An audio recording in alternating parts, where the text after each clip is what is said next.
Destruction of metal से क्या यहाँ पे मतलब होता है, कोई भी जो धातु है, कोई भी जो मेटल है, वो आपको जनरली कहीं पे रखा हुआ नहीं मिलेगा। उसको आपको क्या करना पड़ता है, एक्सट्रैक्ट करना पड़ता है, शुद्ध करना पड़ता है, निष्कर्षित करना पड़ता है।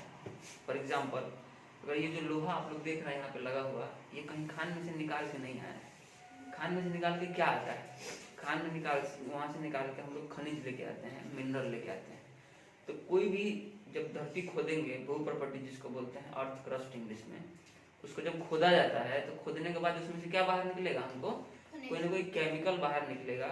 और उस केमिकल को अगर हम लोग बाहर निकाल के शुद्ध करते हैं, उसमें से हम कोई चीज बाहर निकालते हैं, बाकी सबको फेंक देंगे, तब क्या कहेंगे उसको कि वो अयस्क है। तो धरती खोदें और खोद के और कुछ बाहर निकालें और वो अगर केमिकल है तो उसको कहा जाता है खनिज। चाहे उसमें मात्रा कोई भी हो, 1% से लेके और कितना भी परसेंटेज तक ले जाए, परसेंटेज कुछ भी हो, अगर उसमें कोई भी एक पर्टिकुलर धातु या फिर तत्व का परसेंटेज उपस्थित है तो उसको क्या कहेंगे, खनिज, मिनरल। और उस मिनरल को, उसमें से जितना भी प्रकार का मिनरल हमारे पास आया, फॉर एग्जाम्पल आयरन को आप देखिएगा, एक एग्जाम्पल दिया हुआ है इसमें, इसको हाथ में रखिए, पीछे पलट लीजिए हिंदी वाले लोग, और इंग्लिश वाले देखिएगा। इसमें दिया हुआ है मिनरल में दो एग्जाम्पल दिया हुआ है, इसे समझिएगा क्या कहना चाह रहे हैं। मिनरल और खनिज में क्या अंतर है, मिनरल और ओर में क्या डिफरेंस है। तो मिनरल, खनिज किसको कह रहे हैं, कोई भी परसेंटेज में हो, इससे कोई मतलब नहीं है कि 1% है, 2% है, 50% है कि 100% है। तो दो एग्जाम्पल दिया है, एक है Fe2O3 और एक है CuFeS2। दोनों एग्जाम्पल में Fe उपस्थित है। पहले वाला जो Fe2O3 है उसको बोलते हैं हेमेटाइट। नाम क्या है उसका, हेमेटाइट। अब हेमेटाइट में परसेंटेज आयरन पे ज्यादा होता है, क्योंकि दूसरा वाला जो आप देख रहे हैं CuFeS2, वो क्या है, CuFeS2 है कॉपर पाराइट, उसमें कॉपर की मात्रा ज्यादा होती है, लेकिन आयरन उसमें भी है। तो अगर हम आपसे ये पूछें कि क्या CuFeS2 आयरन का खनिज है, तो आंसर होगा है, मिनरल है उसका, क्योंकि उसमें आयरन है। लेकिन हम पूछेंगे कि क्या वो उसका अयस्क है, तो आंसर होगा नहीं है। क्यों नहीं है जी अयस्क, तो देखिए अयस्क जो है, ओर जो है तभी बनेगा जब हम उससे उसको बाहर निकालेंगे। तो ओर का डेफिनेशन क्या बनता है कि वैसा खनिज जिसमें से हम क्या करें, कम खर्च में इकोनॉमिकली क्या कर सकें, किसी भी धातु को या फिर तत्व को हम बाहर निकाल सके अपने यूज के लिए। उस खनिज को क्या कहेंगे, अयस्क। उस खनिज को क्या कहा जाएगा, अयस्क। उस खनिज को कहा जाएगा ओर। क्लियर है। अब ओर जो है वो एकदम क्लियर एंड कट हुआ है, जिसको हम यूज कर रहे हैं एक्सट्रैक्शन के लिए। अब ओर के अंदर अगर कुछ गंदगी उपस्थित है, कुछ इम्प्योरिटीज उपस्थित है, वही तो हमको बाहर करना है। पीछे क्या बच जाएगा, हमारे पास मेटल बच जाएगा। तो जो गंदगी है उसको कहते हैं गैंग। क्या कहते हैं, गैंग। क्लियर है। तो पूरा प्रोसेस चलाएंगे हम वैज्ञानिक तरीके से, साइंटिफिक तरीके से, और जो टेक्नोलॉजी का इस्तेमाल करेंगे, सबको कलेक्टिवली सम्मिलित रूप से क्या कहा जाता है, धातु कर्म मेटलर्जी। तो ये सब कुछ डेफिनेशंस हैं जिसको, जो कि आपसे डायरेक्ट पूछा जा सकता है एग्जाम में, है ना। इसके अलावा आपको अयस्क का कुछ नाम दिया गया है जो कि आपको याद कर लेना है, इससे बाहर नहीं पूछा जाएगा, है ना। जितना भी इंपॉर्टेंट अयस्क है, ओर है, वो सब यहाँ पे हम लिख दिए हैं, लगभग सब लिख दिए हैं। अब हम लोग बात करेंगे कि इसका प्रोसेस किस तरह से चलेगा। तो हम अयस्क को क्या किए, डिसाइड कर लिए। तो हमारा जो अयस्क है वो एक अयस्क को लेकर हम समझा रहे हैं, और सब इसी पे फॉर्मेट पे चलेगा, ध्यान से समझिएगा। हम हेमेटाइट को कर लिए, है ना। हेमेटाइट को हम लोग देखें, हेमेटाइट का फॉर्मूला क्या है, Fe2O3। अब Fe2O3 को हम लोग कंसीडर किए हैं, और ये हमारा अयस्क है। तो किस किस तरह से चलेगा, तो 3 प्रोसेस में चलता है। फर्स्ट प्रोसेस में करते हैं हम इसका कंसंट्रेशन। देखिए सब कुछ एकदम क्लियर एंड कट लिखा हुआ है। जो निष्कर्षण है वो 3 प्रोसेस में चलेगा। पहला क्या है प्रोसेस, कंसंट्रेशन, सांद्रता। उसको सांद्रित किया जाएगा, और सांद्रित करने के कितने प्रकार दिए हुए हैं, 4। तो सबसे पहले धरती में से जब निकाल के लाएंगे तो पहला प्रोसेस क्या करेंगे, उसको धोएंगे। और धोएंगे काहे के लिए, तो मिट्टी या फिर बालू वगैरह जो उस पे लगा है उसको क्या कर लेंगे, हटा लेंगे, साफ कर लेंगे। तो नॉर्मली जैसे धोया जाता है उसको वैसे ही जो हमारा अयस्क है, जो हमारा ओर है, उसको धो लिया जाएगा। फिर उसके बाद 3 प्रोसेस है और वही मेन प्रोसेस है सांद्रण का। क्या क्या है जी? पहला है आपका मैग्नेटिक सेपरेशन प्रोसेस, चुंबकीय पृथक्करण विधि। ठीक है, इसमें उस तरह के ओर का इस्तेमाल किया जाता है जिसमें मैग्नेटिक गुण है। तो क्या आयरन में मैग्नेटिक गुण है? होता है। आयरन के चुंबक के पास ले जाएंगे तो खींचता है ना वो। तो जिसके पास भी जो भी धातु इससे संबंधित है, चुंबक से संबंधित है, उसका सांद्रण किसके कर लिया जाएगा? चुंबकीय पृथक्करण विधि से कर लिया जाएगा। दूसरा क्या है हम लोग का? दूसरा है फेन प्लवन विधि। दूसरा क्या है जी? फेन प्लवन विधि। इंग्लिश में बोलते हैं फ्रोथ फ्लोटेशन मेथड। फ्रोथ का मतलब होता है झाग और फ्लोटेशन का मतलब वो फ्लोट करने लगे, उसके ऊपर तैरने लगे। तो फ्रोथ का मतलब झाग, तो झाग, और प्लवन का मतलब तैरना, प्लवित होना, है ना।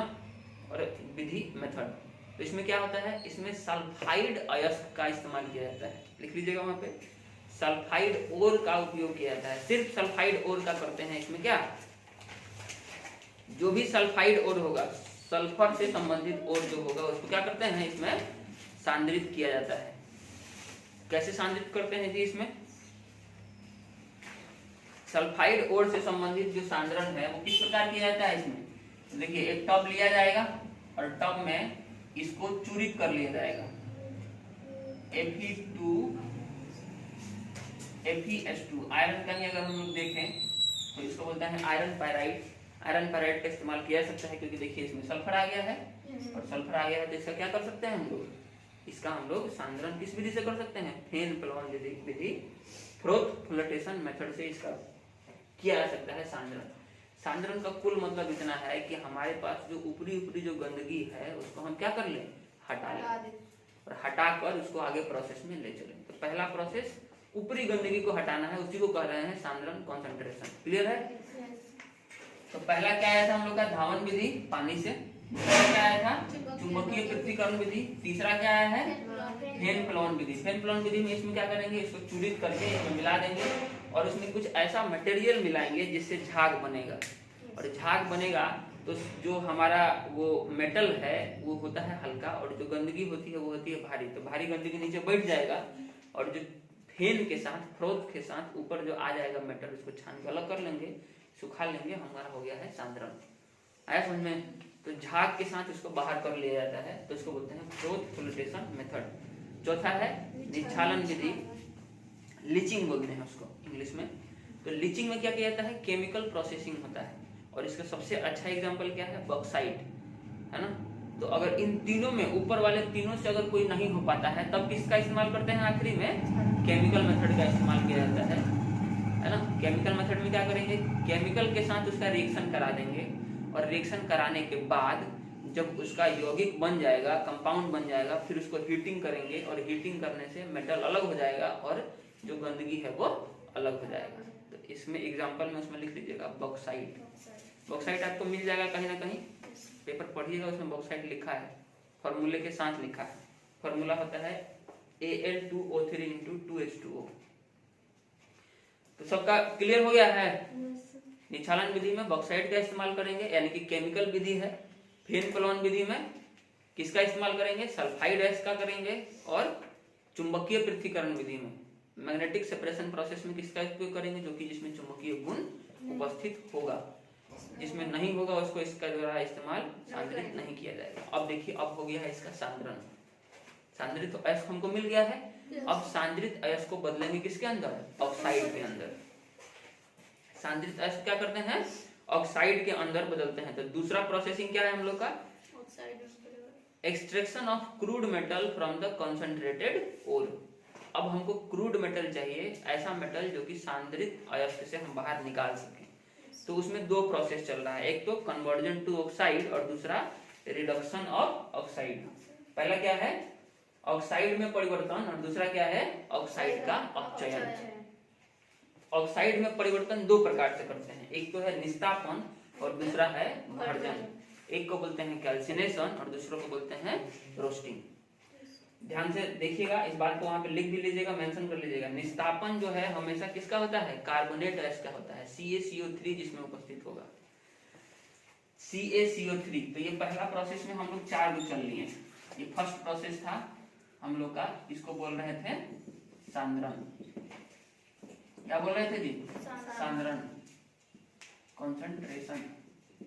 अब दूसरे में हम लोग चल रहे हैं। दूसरे में हम लोग का पहला जो है वो क्या आया है?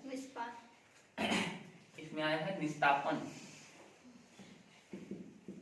है ना, बोलते हैं कैल्सिनेशन। कैल्सिनेशन में किसका करते हैं? कार्बोनेट अयस्क जो है, कार्बोनेट और जो होते हैं इनका किया जाता है मेनली।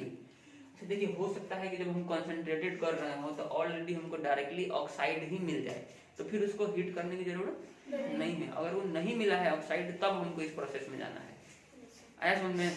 ऐसा नहीं कि ऑक्साइड मिल भी गया है तब भी प्रोसेस में घुसाए हुए हैं, नहीं, ऐसा नहीं करते। अगर ऑक्साइड मिल गया तो सीधा अगले टर्न पे चले जाएंगे, और अगर नहीं मिला है तो पहले उसको ऑक्साइड में बदलेंगे तब अगले पे जाएंगे। तो अभी क्या है चल रहा है हम लोग का? ऑक्साइड में परिवर्तन, ऑक्साइड में ट्रांसफॉर्मेशन चल रहा है। दूसरा क्या है इसका? दूसरा है इसका वर्जन। इंग्लिश में क्या बोलते हैं इसको? रोस्टिंग, है ना। रोस्टेड चिकन खाएंगे लोग, वहीं से टर्म निकल। रोस्टिंग का मतलब in the presence of oxygen, oxygen के उपस्थिति में अगर करते हैं हीटिंग तब क्या बोलते हैं? भर्जन। और ऑक्सीजन के अनुपस्थिति में अगर करते हैं तब क्या बोलते हैं? निस्तापन, तब बोलते हैं कैल्सिनेशन। और भर्जन में किसका करते हैं? सल्फाइड, सल्फाइड अयस्क का। याद कीजिए सल्फाइड अयस्क का, सल्फाइड ओर का क्या करवाया गया था? सांद्रित किससे करवाया गया था? किस मेथड से सांद्रण कराया गया था सल्फाइड अयस्क का?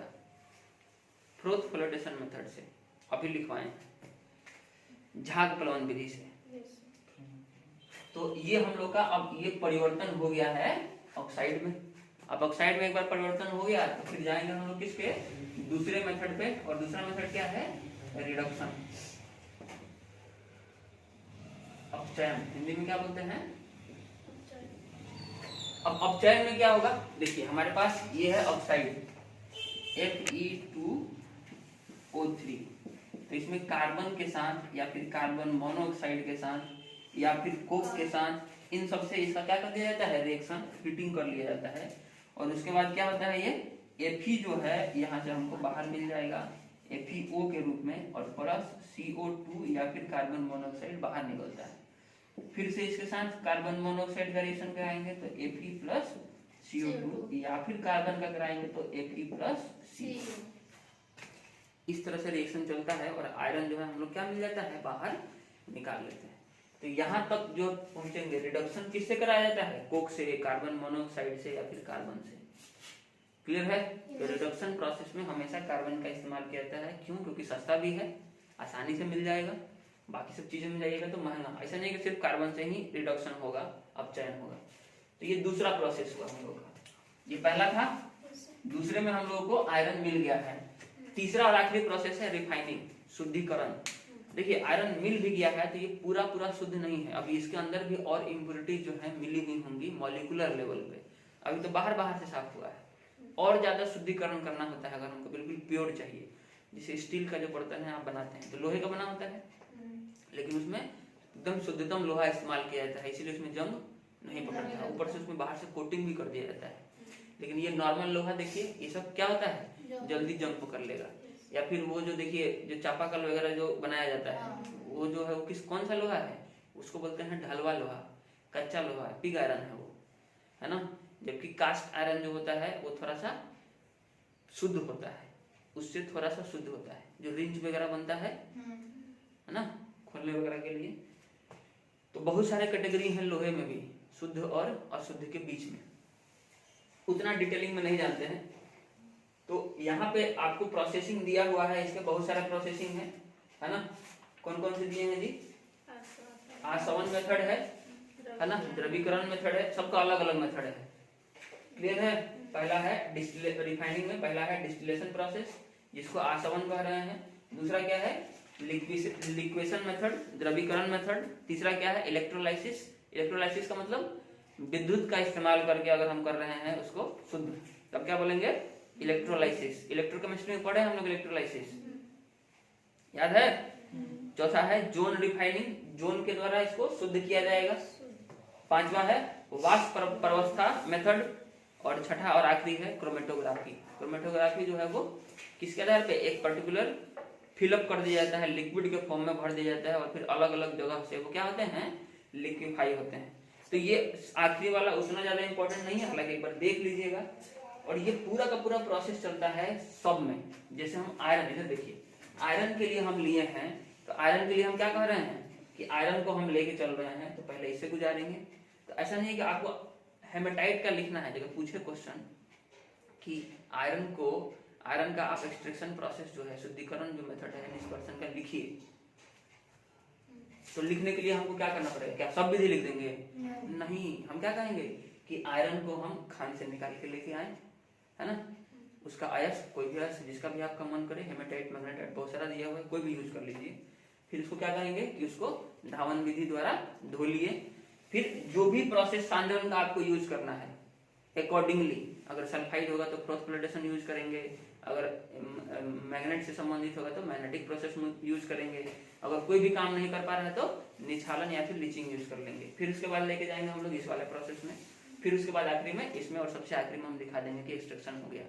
किसी का भी पूछे, कॉपर का पूछे तो भी वही करेंगे, कॉपर का अयस्क ले लेंगे, अयस्क लिखा हुआ है, विधि में लिख देंगे। अरे समझ में आ रहा है? जिंक का पूछे, एल्युमिनियम का पूछे, तो आपको एक लिख के हम आपको दे दिए हैं इसमें कि करना कैसे है। एक लिख के आपको इसमें हम दे दिए हैं और पूरा का पूरा लिखे हैं, सारी बातें लिख दिए हैं। इधर बात से भट्ठी भी बना दिए हैं, इधर जो है चिमनी बना हुआ है। चिमनी जानते हैं लोग, ईटा वाला? हाँ, तो वैसे ही बातें भट्ठी है, ये भी होता है, बहुत ज्यादा इसमें हीटिंग होता है। देखिए 600 से कहाँ तक गया है, 2100 केल्विन तक गया है, बहुत हाई टेम्परेचर तक लेके जाते हैं। ऊपर से क्या करते हैं, इसमें इसी हेमेटाइट में कोक मिला देते हैं, कोक और प्लस CaCO3 मिक्स करके ऊपर से डाल देंगे नीचे। अब जब नीचे आएगा तो नीचे में क्या होगा, पहले ऊपर कम टेम्परेचर होगा और उसके बाद ज्यादा टेम्परेचर। तो दो परिसर बनता है, दो इसमें जोन बनता है। एक जोन को बोलते हैं निम्न ताप परिसर, है ना, लो टेम्परेचर जोन, और दूसरा क्या बनेगा, उच्च ताप परिसर, हाई टेम्परेचर जोन। और दोनों में अलग अलग तरह के रिएक्शन होते हैं। तो ये रिएक्शन भी लिखना जरूरी है, जब आपसे पूछा जाएगा तो इसका ज्यादा अच्छा इम्पैक्ट पड़ेगा, समझे। तो निम्न उच्च ताप वाले में जो है क्या बनता है, गैस बनते हैं। देखिए कार्बन डाइऑक्साइड से रिएक्शन करता है तो क्या बनाता है, कार्बन मोनोऑक्साइड। और कार्बन मोनोऑक्साइड जो है एक तरह का गैस है, जब नीचे से ऊपर उड़ के जाएगा तो ऊपर वाले में देखिए सब कार्बन मोनोऑक्साइड का रिएक्शन है। तो उच्च निम्न ताप वाला कहाँ रेंज है, 600 से 1200 के आसपास। तो वहां पर रिएक्शन हो रहा है किसका, जो नीचे से गैस बन के जा रहा है ऊपर, उसी का। अरे समझे। तो Fe3O4, FeO और FeO ये सब ऊपर वाले में बन जाएगा, और जब नीचे गिरेगा तो फिर से कार्बन मोनोऑक्साइड और कोक के साथ रिएक्शन करके वो क्या जब निकल जाएगा, Fe के रूप में बाहर निकल लगेगा। अरे समझे। तो ये पूरा एकदम क्लियर कट लिख के दिया हुआ है, समझे कि नहीं समझे। तो आपका काम ये रहेगा कि आप जिंक के लिए, है ना, अगर इसमें एल्युमिनियम का लिखा है तो एल्युमिनियम का देख लीजिएगा, अगर नहीं लिखा है तो एल्युमिनियम के लिए। अगर इसके अलावा क्या बचा हमारे पास, जिंक हो गया, एल्युमिनियम हो गया, कॉपर के लिए और आयरन का लिख दिए। इसके अलावा कुछ और भी टॉपिक्स में दिया गया है, इधर अलग अलग तरह के, पीछे पलटिए, अयस्क दिए हुए हैं। और कुछ और बातें भी लिखी गई हैं जो कि इंपॉर्टेंट हैं, तो ये सब याद कर लीजिएगा। कार्बोनेट अयस्क लिखा हुआ है, लाइमस्टोन है, सेडेराइट है, डोलामाइट है, मेलेकाइट है ना, सल्फाइड अयस्क गैलेना है, कॉपर पैराइट है, आयरन पैराइट है। इसके अलावा सल्फेट अयस्क जिप्सम है, प्लास्टर ऑफ पेरिस है, इप्सम सॉल्ट है, हैलाइड अयस्क कार्नेलाइट है, टेबल सॉल्ट है। ये सब आपको याद करके जाना है। ये डायरेक्ट क्वेश्चन पूछा जाता है, या तो फॉर्मूला पूछ लेगा या नहीं तो पूछ लेगा किससे संबंधित अयस्क है ऑब्जेक्टिव में। इसके अलावा परसेंटेज भी दिया हुआ है, अर्थ क्रस्ट में किसका परसेंटेज कितना है। हाँ, नींद आ रहा है।